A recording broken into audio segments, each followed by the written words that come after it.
Hi everyone, it's Braden here, and I'm coming to you today with another case for restorative justice, but this time regarding the future of immigration policy and a call to action for Congress to step up. America's immigration system stands at a defining moment. For decades, federal policy has relied heavily on detention, deportation, and punitive enforcement mechanisms as their primary tool for managing immigration. While these approaches have often been framed as necessary for maintaining order and security, the reality tells a very different story. The current system is not only morally strained, but it's also fiscally unsustainable. We're investing billions of taxpayer dollars into a system that prioritizes incarceration over integration, punishment over problem solving, and fear over fairness. At a time right now when communities across the country are calling for smarter and more humane approaches to governments, immigration policy remains stuck in a cycle of reactionary enforcement. If Congress is serious about building a system that reflects both American values and practical realities, it must begin to explore alternative frameworks. One of the most promising and proven of those frameworks is restorative justice. So, what is restorative justice? A quick backstory on restorative justice. And I'll preface with this, restorative justice is often misunderstood as leniency over lack of accountability. But in reality, it's the opposite. It's rooted in indigenous traditions and it later developed within modern justice reform movements. Restorative justice focuses mainly on repairing harm. It focuses on fostering accountability, strengthening relationships between individuals and their communities, and it asks a fundamental question that punitive justice systems often ignore. How do we create outcomes that actually resolve harm rather than perpetuate it? That's the main question of restorative justice. Unlike traditional enforcement models that isolate individuals through detention or removal, restorative justice emphasizes dialogue, support systems, and reintegration into society. It recognizes it recognizes that long-term stability is achieved not through fear-based compliance, but through trust and access to resources and meaningful engagement within the legal process. Now, if we look at it in the context of immigration, right, this means rethinking enforcement from the ground up, rethinking enforcement altogether. It means shifting away from detention first policies and towards community-based approaches that ensure individuals show up to their hearings, that ensure that they understand their rights and have the tools necessary to navigate a very complex legal system. It's not about eliminating enforcement as many often think. It's about making enforcement smarter, more effective, and more aligned with our values as Americans. Now, the enforcement heavy strategies that have dominated immigration policy, particularly during the Trump administration, they serve as a case study in the limitations of the punitive system. Policies such as zero tolerance policies that involve family separation and expanded detention did not produce meaningful gains in compliance or deterrence. Instead, they created widespread fear, they fractured families, and they overwhelmed an already strained immigration court system. But beyond just the human cost, the financial burden of this approach is it's incredible. On average, it costs between 150 to $165 per day to detain a single immigrant, right? For families, that number can exceed $300 per day. When multiplying that across tens of thousands of individuals, the total cost reaches billions of dollars annually. These are taxpayer dollars being spent on a system that has consistently failed to deliver any better outcomes. At the same time, the reliance on private detention facilities has introduced profit incentives into the enforcement system, which is not good.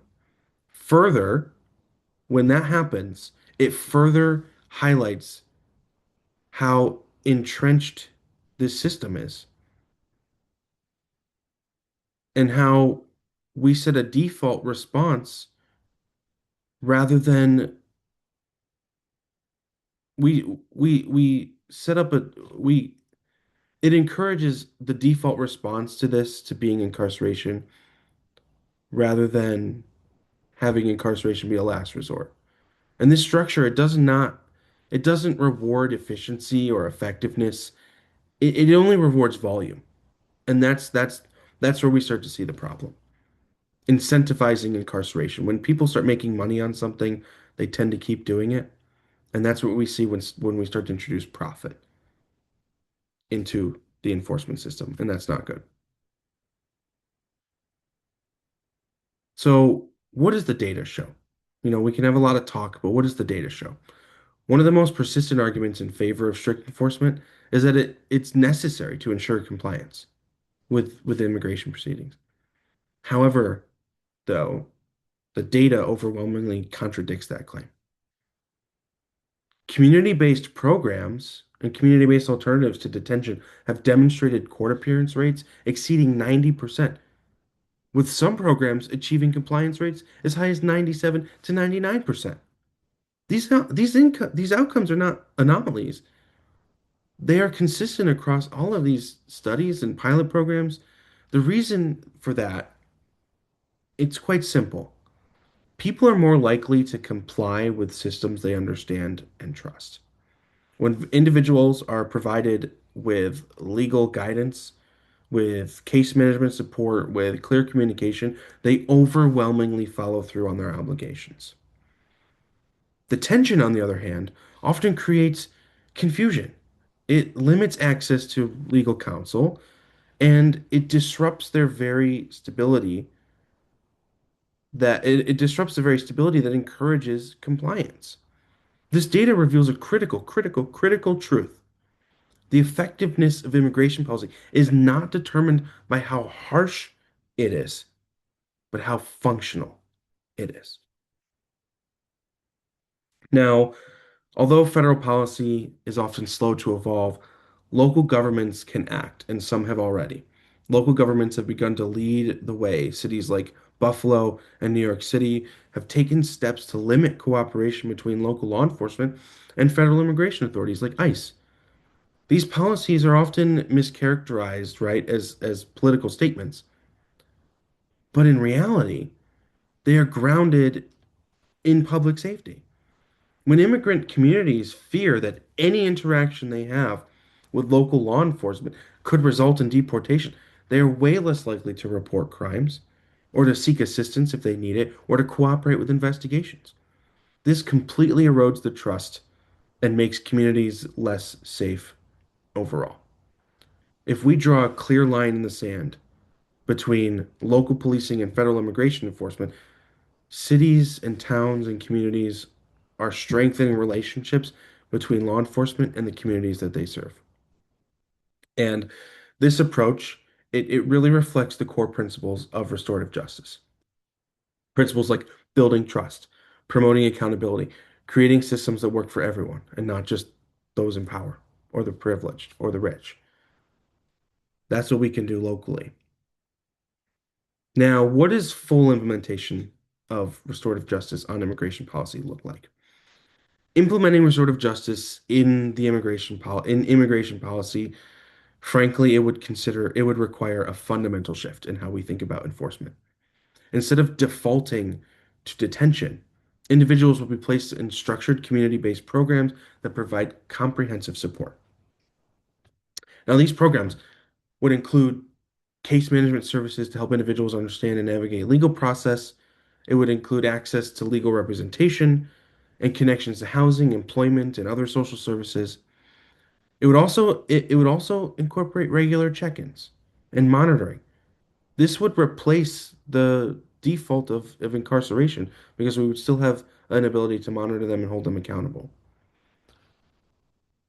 It would also ensure that we're not implementing any undue harm in our attempt to hold them accountable.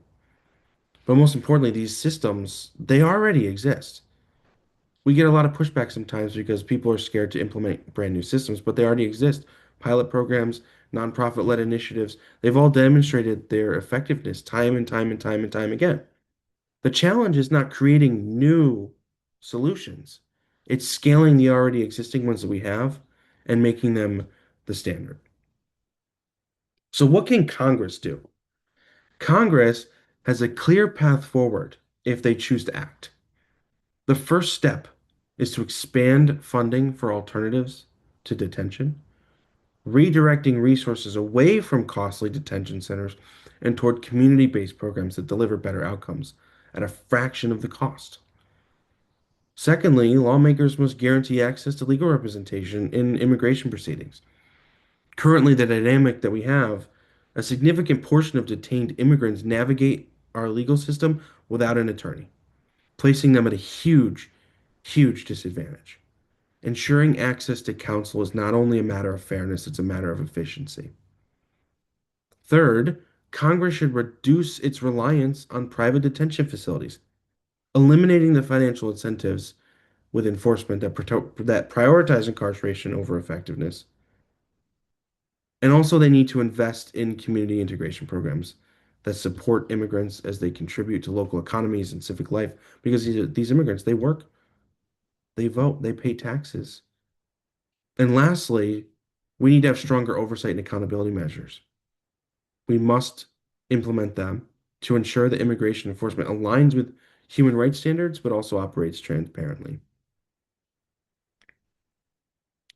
So we understand that there is a real world impact to this shift and to this type of enforcement. The impact of these reforms would extend far beyond just policy. Families would remain intact. We're talking about families here, reducing the long-term social and economic costs associated with separation. Communities would become more stable and cohesive, fostering more trust between residents and its institutions.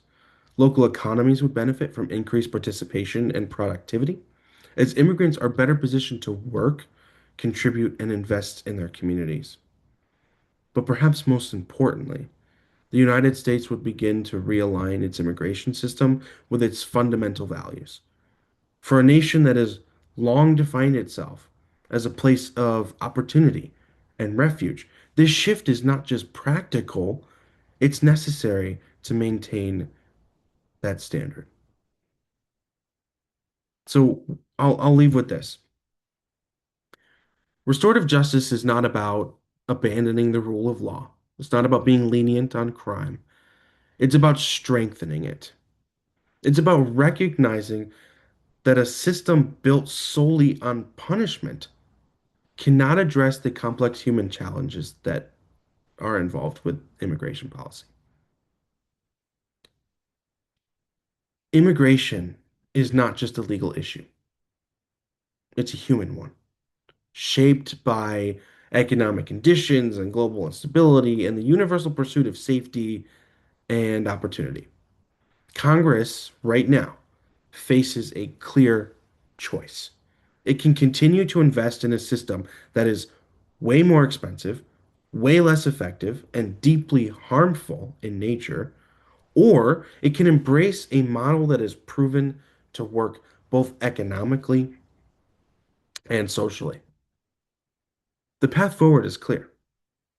The question is whether we have the courage to take it. Thank you.